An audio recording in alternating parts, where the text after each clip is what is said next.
विकासशील इंसान पार्टी यानी वीआईपी के प्रमुख और पूर्व मंत्री मुकेश सहनी के पिता की उनके घर पर निर्मम हत्या कर दी गई। मुकेश सहनी के पिता जीतन सहनी का शव घर में पाया गया क्षत विक्षत हालत में। जैसा कि बताया जा रहा है, दरभंगा के घर में घुसकर धारदार हथियार से उनकी निर्मम तरीके से हत्या कर दी गई है और घटनास्थल पर पहुंचकर पुलिस इस वक्त जांच में जुट गई है।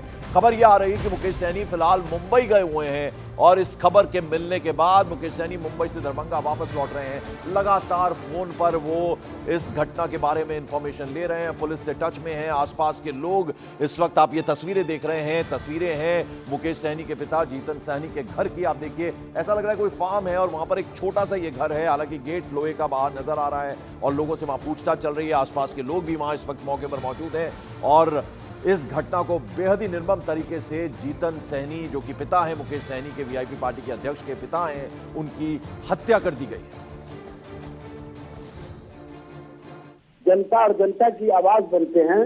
जनता की आवाज को कमजोर करने का ये कुत्सित प्रयास है और इस तरह के प्रयासों को कहीं से भी उचित नहीं ठहराया जा सकता है। और इसको दूसरी दिशा की ओर जो मोड़ने का कोई प्रयास कर रहे हैं, ये अच्छी बात नहीं है। जो भी हत्या में लिप्त है, उनकी गिरफ्तारी होनी चाहिए। उनको पहचान करके उनको सलाखों के पीछे भेजा जाना चाहिए और इसमें जिनकी भी संलिप्तता है वो स्पष्ट रूप से सामने आनी चाहिए।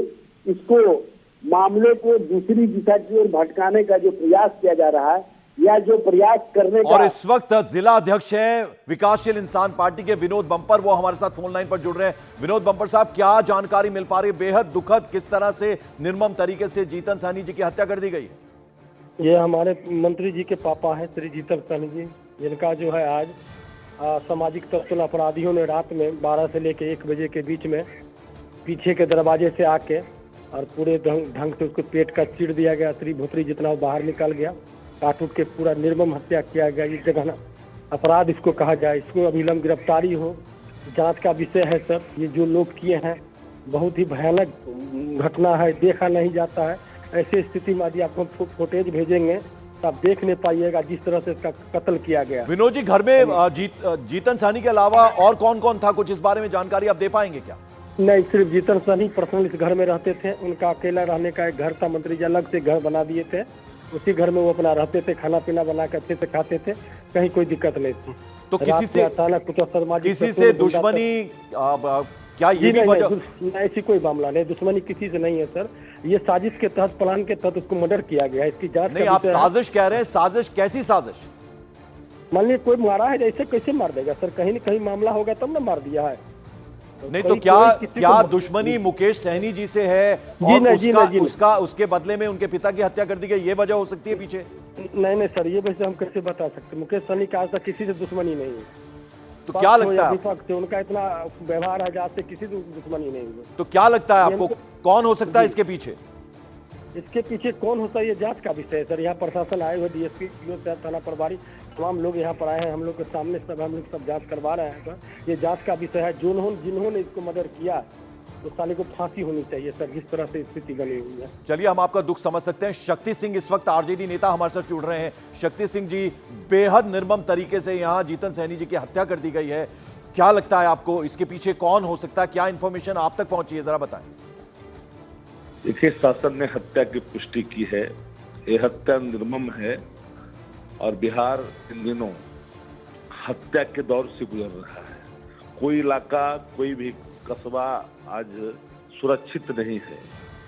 जब जनप्रतिनिधि के पिता सुरक्षित नहीं है, जनता दल यू या भारतीय जनता पार्टी के नेता सुरक्षित नहीं है, तो आप समझ सकते हैं कि बिहार इन दिनों किस तरह चल रहा है और गुजर रहा है। और ये हत्या, जीतन सहनी जी की हत्या तो काफी दुखद है और हम समझते हैं कि इसकी पूरी पड़ताल होनी चाहिए और जो भी जिन लोगों ने हत्या को अंजाम दिया है पूरे तौर पर इसकी स्पीडी ट्रायल होनी चाहिए, तहकीकात होनी चाहिए। और हम तो चाहते हैं आज इस समय में अब मुकेश सहनी जी को काफी एक सदमा पहुंचा है, कष्ट पहुंचा है इनके बढ़ते कद से कई लोगों को परेशानी भी हो रही थी। शक्ति सिंह जी, अब यही हम आपसे जरा समझना चाहेंगे कि एक बुजुर्ग आदमी को जो कि घर में अकेला रहता है, एक फार्म छोटा सा घर नजर आ रहा है, उनसे क्या अदावत, क्या दुश्मनी हो सकती है? क्या आपको लगता है कि मुकेश सहनी से दुश्मनी है और उसके बदले पिता की हत्या कर दी गई? कुछ इस तरह से आप समझ पा रहे हैं? जब तक फलाफल नहीं आता है, मैं कोई राजनीतिक बयान इस पर देने के बजाय हम पड़ताल जरूर करेंगे। मैं दुखी हूं और मैं जानता हूं कि इन दिनों बिहार की हालत ठीक नहीं है, क्योंकि माइंडलेस गवर्नमेंट बिहार में चल रहा है। भले ही इस देश के लोग समझे, राज्य के लोग एक एक लोग समझ रहे हैं, तो माइंडलेस गवर्नमेंट से कोई अपेक्षाएं नहीं की जा सकती है। बावजूद भी मैं पूरी ईमानदारी से इस बात को कबूलता हूँ कि जो भी हत्या हुई है उसकी पड़ताल तो होनी चाहिए, और खास करके मुकेश सहनी जी को अभी इस संकट की घड़ी में भगवान दुख सहन करने की शक्ति प्रदान करें। शक्ति सिंह जी, कई बार ऐसा भी होता है कि कोई चोर उचक्का, कोई मामूली सा जो चोर उचक्का है वो भी इस तरह की घटना को अंजाम दे देता है। क्या आपको ये भी वजह एक समझ आ रही है? आपको लगता नहीं इसके पीछे कोई साजिश है? जब तक कोई बातें खुल करके पड़ताल होकर के नहीं आती है, तब तक छोटी या बड़ी बात कहना उचित नहीं होगा। पर इतना मैं जरूर कहूंगा कि जब ये हत्या हो गई है, जो लोग जानते हैं कि मुकेश सहनी के पिता है, तो कोई छोटा व्यक्ति नहीं हो सकता है। ये बात प्रथम दृष्टया में प्रतीत होता है। शक्ति सिंह जी, आपको लग रहा है लॉ एंड ऑर्डर इस वक्त मेजर कंसर्न है बिहार में? नहीं, हम ही नहीं, पूरे राज्य के लोग जानते हैं कि बिहार में लॉ एंड ऑर्डर का प्रॉब्लम है। जब कोई सुबह निकलता है तो शाम को जब तक वापस नहीं आता है, तो लोगों के मन में एक अंदेशा होता है कि परिवार सुरक्षित रहेगा कि नहीं रहेगा। चारों तरफ गोलियों के तड़तड़ाहट से सुबह हो शाम हो यही घटनाएं प्रतिदिन निकलती है। और जब हम लोग जब बातों को रखते हैं सामने, भले ही लोगों को तकलीफ लगे, लेकिन बिहार में बड़ी हालत नाजुक है, बिल्कुल कोलैप्स कर चुका है। अजय आलोक बीजेपी नेता हमारे साथ जुड़ गए हैं। अजय आलोक, निर्मम तरीके से पूर्व मंत्री के पिता की हत्या कर दी जाती है। अभी शक्ति सिंह आरजेडी नेता से हम बात कर रहे थे, वो कह रहे थे कोई मामूली घटना नहीं है कि किसी चोर उचक्के ने ये कत्ल कर दिया हो, इतने निर्मम तरीके से धारदार हथियार से हत्या कर दी हो एक लीडर के पिता की। इसके पीछे कोई सुनियोजित साजिश लग रही है उन्हें। वो कह रहे हैं लॉ एंड ऑर्डर का बुरा हाल है इस वक्त बिहार में। क्या कहेंगे सर? देखिए, हत्या कभी मामूली नहीं होती है, चाहे वो किसी अननोन व्यक्ति की हो, चाहे किसी मुख्यमंत्री के पिता की हो, चाहे किसी की हो। हत्या होती है, ये जघन्य अपराध की श्रेणी में आता है। हत्याओं को अगर हम श्रेणी में बांटने लगे तो इससे समझ में आ जाता है कि हत्याओं को हम किस नजर से देखें। ये एक चुनौती है, एक गंभीर चुनौती है। एक हत्या हो जाएगी, वो निर्मम हत्या हुई है और राज्य सरकार अपने पूरे संसाधनों को झोंक देगी।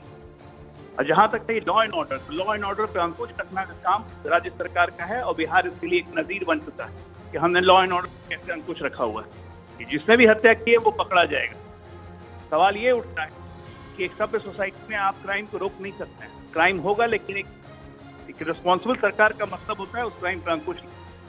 अब वो हम काम कर रहे हैं, और इसके लिए हमें राजद जैसे दलों से सलाह लेने की आवश्यकता नहीं है। अजय आलोक, ये बताइए क्या सेंस कर पा रहे हैं? आपको लगता है कि मुकेश सहनी से किसी की अदावत है, किसी से दुश्मनी है और उसका बदला उन्होंने उनके पिता की हत्या कर ले लिया? इसको आप ज्यादा सेंस कर पा रहे हैं? देखिए, अभी प्रारंभिक जांच का विषय है, कुछ भी टिप्पणी देना उचित नहीं है। पुलिस को अपना काम करने दीजिए, अनुसंधान होगी तभी बात सामने आएंगी। उसके पहले कुछ भी बातें करना एक हल्की बात हो जाती है और फिर राजनीतिक दृष्टि से प्रेरित रखती है। तो मैं अभी उसमें नहीं पढ़ना चाहता हूँ। अनुसंधान होने दीजिए, सामने आएगा। तो बहुत जल्दी बिहाइंड द बार्स होंगे जिन्होंने भी इस जघन्य हत्याकांड को अंजाम दिया? आपको आप ये कहेंगे, ये आश्वासन दे रहे हैं? इसमें कोई शक नहीं है कि 72 घंटा के अंदर पुलिस उद्भोधन कर देगी। बहुत बहुत शुक्रिया न्यूज 18 इंडिया से बात करने के लिए आपका अजय आलोक। तो अजय आलोक बीजेपी नेता कह रहे थे कि 72 घंटे के अंदर अंदर जिसने भी इस कृत्य को अंजाम दिया है, इस निर्मम हत्या को अंजाम दिया है, वो बिहाइंड द बार्स होंगे। आपको बता दें, बड़ी खबर है। और इस बीच आपको बता दें दरभंगा के एसडीपीओ का क्या कहना है, जरा उनकी बात आपको सुनवा दें। सुबह जानकारी मिली है कि माननीय पूर्व मंत्री मुकेश सहनी जी के पिताजी जीवत सहनी जी, जीतन सहनी जी की जो है वो हत्या की गई है। घटनास्थल का मुआयना किया गया है, देखा गया है। उसमें प्राइमा फेसिया जो दिखता है उसमें लगता है कि कोई चोरी के नियत से आया है घर में, और उसमें ऑब्स्टेन किया गया है इनके द्वारा। उसमें जो है वो गंभीर रूप से घायल करते हुए इनकी हत्या हुई है। और आइए सीधे रुक करते हैं चंद्रमोहन कुमार, मेरे सहयोगी लगातार पल पल की अपडेट दे रहे हैं। चंद्रमोहन, एक तो जरा अपडेट बताइएगा, और दूसरा अभी हमने शक्ति सिंह से बात की, आरजेडी के नेता अजय आलोक से बात की। अब यहाँ राजनीतिक जो तरीका है वो शुरू हो गया है। शक्ति सिंह कह रहे हैं लॉ एंड ऑर्डर का बुरा हाल है। अजय आलोक ने कहा कि 72 घंटे के अंदर अंदर जिसने भी इस कृत्य को अंजाम दिया है वो बिहाइंड द बार्स हो।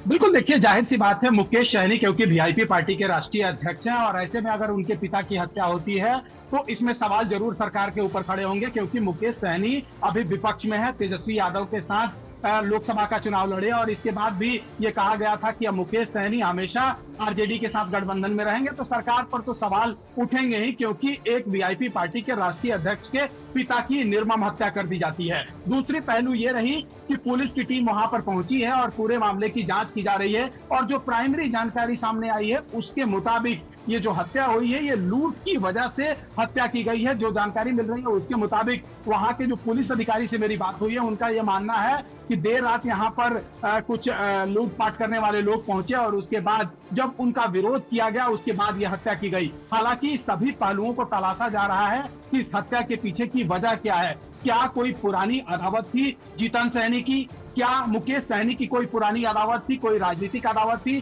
जिसके चलते मुकेश सहनी को लोग ढूंढने के लिए पहुंचे, और उसके बाद जब वो नहीं मिले तो उनके पिता की हत्या कर दी गई? क्या कोई जमीनी विवाद था जिसके चलते उनके पिता की हत्या कर दी गई है? तो इन सभी पहलुओं को तलाशा जा रहा है, और साथ ही पुलिस ये भी तलाश रही है कि जो ये हत्या हुई है क्या कितने की संख्या में लोग पहुंचे थे। जो जानकारी मिल रही है उसके मुताबिक 2 से ज्यादा संख्या में लोग यहाँ पर घर में पहुंचे हैं, और उसके बाद हत्या की गई है। मुकेश सहनी के पिता बिरौल थाना के सुपौल इलाके में अपने जो उनका पैतृक आवास है वहां पर रहते थे, अकेले रहते थे। उनकी पत्नी की मौत पहले हो चुकी है, और उनको देखभाल करने के लिए 2 लोग घर में मौजूद रहते थे। तो क्या वो 2 लोग उस समय मौजूद थे या नहीं थे, इसकी भी जानकारी जुटा रही है पुलिस, और साथ ही वहां पर स्निफर डॉग और उसके अलावा एफएसएल की टीम अभी पहुंचने वाली है, जो पूरे मामले की तफ्तीश करेगी, जांच करेगी, वहां से साक्ष्य इकट्ठा करेगी कि कौन वो लोग थे जो इस तरह से घर में पहुंचते हैं। अगर लूटपाट की नियत से पहुंचे तो वो लूटपाट कर पाए या नहीं कर पाए, तो इन सभी पहलुओं को पुलिस वहां पर तलाश रही है। लेकिन जो अभी जानकारी मिल रही है उसके मुताबिक प्राइमरी जानकारी पुलिस की तरफ से सामने आई है कि लूटपाट की नियत से लोग वहां पर उनके घर पर अपराधी पहुंचे, और उसके बाद जब वो उसमें सफल नहीं रहे, जब उनका विरोध किया गया, तो उसके बाद उनकी हत्या कर दी गई। इन सभी मामलों की जांच चल रही है, लेकिन जाहिर सी बात है मुकेश सहनी क्योंकि वीआईपी पार्टी के राष्ट्रीय अध्यक्ष हैं, उनके पिता की हत्या की गई है, तो अब इस पर राजनीतिक होना लाजमी है। और यही वजह है कि अब आरजेडी सवाल खड़े कर रही है कि बिहार में लॉ एंड ऑर्डर की स्थिति ठीक नहीं है। तो वहीं बीजेपी की तरफ से साफ तौर पर यह कहा जा रहा है कि जब लालू यादव का शासन था, जब राबड़ी देवी मुख्यमंत्री हुआ करती थी, उस समय बिहार में क्या होता था। तो एक दूसरे पर अब छिटाकसी और सवाल जरूर खड़े किए जाएंगे, क्योंकि अब वीआईपी पार्टी के राष्ट्रीय अध्यक्ष के पिता की हत्या होती है तो ये सवाल खड़े होंगे ही होंगे कि बिहार में कानून व्यवस्था ठीक नहीं है। लेकिन पुलिस की पहली प्राथमिकता जो है वो ये साक्ष्य इकट्ठा करना। चंद्रमोहन, चूंकि आप पुलिस का बार बार जिक्र कर रहे हैं, तो पुलिस को तरीका पता होता है, यानी किस तरह से, अगर लूटपाट के इरादे से अगर इसके पीछे कोई गैंग है तो ज्यादा देर पुलिस को लगेगी नहीं कि इसकी वजह क्या रही है और कौन गैंग इसके पीछे था। तो क्या ये उम्मीद की जाए कि कुछ देर में जब पूरी जांच पड़ताल हो जाएगी तो पुलिस कोई पीसी कर सकती है और बताएगी कि इसके पीछे कौन हो सकता है। और दूसरी तरफ अगर मुकेश सहनी की हम बात करें तो एक बड़े नेता है बिहार के, तो इसके पीछे दुश्मनी भी हो सकती है। इस बात से, इस संभावना से भी इनकार नहीं किया जा सकता। बिल्कुल, देखिए जो संभावनाएं हैं उन सभी पहलुओं पर पुलिस काम कर रही है, और पुलिस का साफ तौर पर यह मानना है कि पहले प्राथमिकता उनकी ये है कि आसपास जो उनके घर के आसपास जो आने जाने वाली सड़कें हैं वहां पर क्या कोई सीसीटीवी लगा हुआ है, कितनी की संख्या में लोग इस इलाके में दिखाई दिए थे, क्या पहले कोई रेकी किया गया था लूटपाट करने से पहले, या फिर कोई पुरानी अदावत थी। इन सभी पहलुओं पर पुलिस जांच कर रही है। जो वहां की टीम बिरौल इलाके के एसडीपीओ हैं वो वहां पर पहुंचे हुए हैं। पुलिस महकमा के जो बड़े अधिकारी हैं वो भी थोड़ी देर बाद पहुंचेंगे। तो पुलिस की अपनी तरकीब होती है जांच करने की, और अपना जो उनका जांच करने का तरीका होता है उसके हिसाब से जांच शुरू कर दी गई है। और जो प्राइमरी जानकारी सामने आई है उसमें यह कहा जा रहा है कि लूटपाट की नीयत से कुछ लोग घर पर पहुंचे, और जब वो लूटपाट में सफल नहीं हुए तब उनके पिता की जो जीतन सैनी है उनकी हत्या की गई है। हालांकि जांच धीरे धीरे आगे बढ़ रहा है और स्निफर डॉग जब वहां पर अभी पहुंचने वाला है, जब वो जांच करेगा, जब उसके जरिए तलाशने की कोशिश की जाएगी, तब यह साफ हो पाएगा कि कौन वो लोग थे जो पहुंचे और उसके बाद इस तरह से हत्या करके और फिर उसके बाद निकल गए। तो सभी मामले की जांच चल रही है और जांच के बाद यह साफ हो पाएगा कि इस हत्या के पीछे की वजह क्या है, हकीकत क्या है। लेकिन पुलिस की टीम वहां पर पहुंची है और जांच शुरू हो गई है। वहीं जैसे ही जानकारी सामने आई है उसके बाद मुकेश सहनी अब से थोड़ी देर बाद वहां पर पहुंच जाएंगे।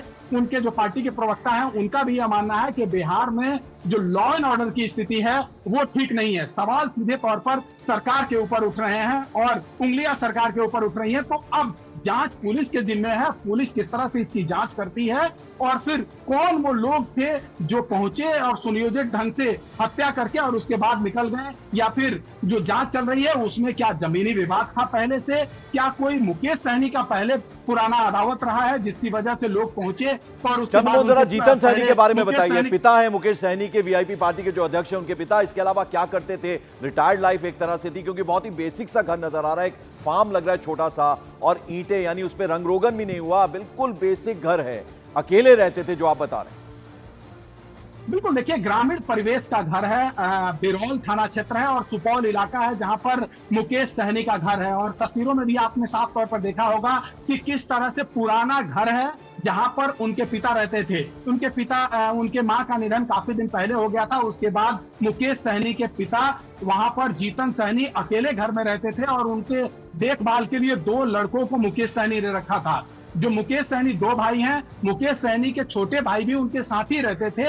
ऐसे में उनके पिता दरभंगा जिले में अकेले रहते थे, अपने घर पर अकेले रहते थे। उनका पटना में हमेशा आना जाना लगा रहता था। मुकेश सहनी कहीं बाहर जाते थे, वहां भी उनका आना जाना लगा रहता था। लेकिन अभी वो कुछ दिनों से गांव में मौजूद थे और उनके देखभाल के लिए 2 लड़के भी मौजूद थे। तो वो 2 लड़के कौन थे, कहाँ हैं अभी, इसकी भी जांच पुलिस कर रही है। और क्या उस समय वो मौजूद थे, नहीं थे, कितने दिनों से, अगर वो नहीं थे तो कितने दिनों से वहां पर घर पर नहीं रहते थे। तो इन सभी चीजों की जानकारी पुलिस जुटा रही है, जांच चल रही है और जांच के बाद और नीरज सिंह इस वक्त जेडीयू नेता हमारे साथ जुड़ रहे हैं। मैं लौटूंगा चंद्रमोहन आपके पास। नीरज जी, बेहद दुखद यह है जिस तरीके से तमाम तथ्यों का अनुसंधान करके जल्द से जल्द उसके नतीजे के रूप में उसको न्यायिक प्रक्रिया में अंजाम तक पहुंचाएंगे।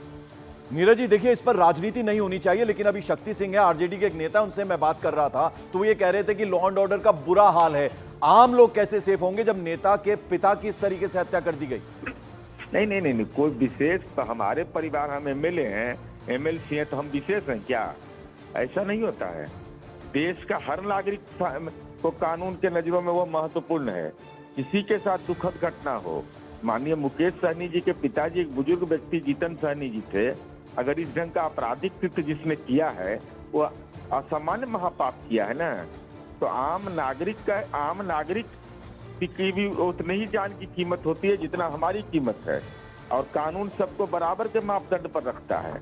हाँ, पुलिस की ये जिम्मेवारी बनती है कि अपराधी को पताल से खोज के निकाले, चाहे वह कोई भी अपराधी हो, उसको कोई बचाने वाला नहीं मिले। अच्छा नीरज जी, 2 चीजें मैं आपसे पूछना चाहूंगा, संक्षेप में जरा जवाब दे दीजिएगा। एक तो ये, क्या आपको लगता है इसके पीछे कोई लूटपाट वजह है या किसी से अदावत थी मुकेश सहनी साहब की और इसलिए बदला लेने के लिए पिता की हत्या कर दी गई? और दूसरा, चूंकि सरकार है आपकी, सर कितनी जल्दी बिहाइंड द बार्स होंगे जिसने भी ये कृत्य को अंजाम दिया? देखिए, अभी मैं इसलिए नहीं इस पर कोई टिप्पणी कर सकता हूँ कि वो अदावत था या कोई चोरी की घटना है, चाहे इस ढंग की कोई आपराधिक घटना है, क्या कारण है, राजनीतिक घटना है। पुलिस जब तक के तमाम बिंदुओं पर अनुसंधान नहीं कर ले तो अभी कहना उचित नहीं होगा। लेकिन इतना मैं आश्वस्त आपको कर रहा हूँ कि सरकार कठोरतम कार्रवाई सुनिश्चित करेगी, कठोरतम।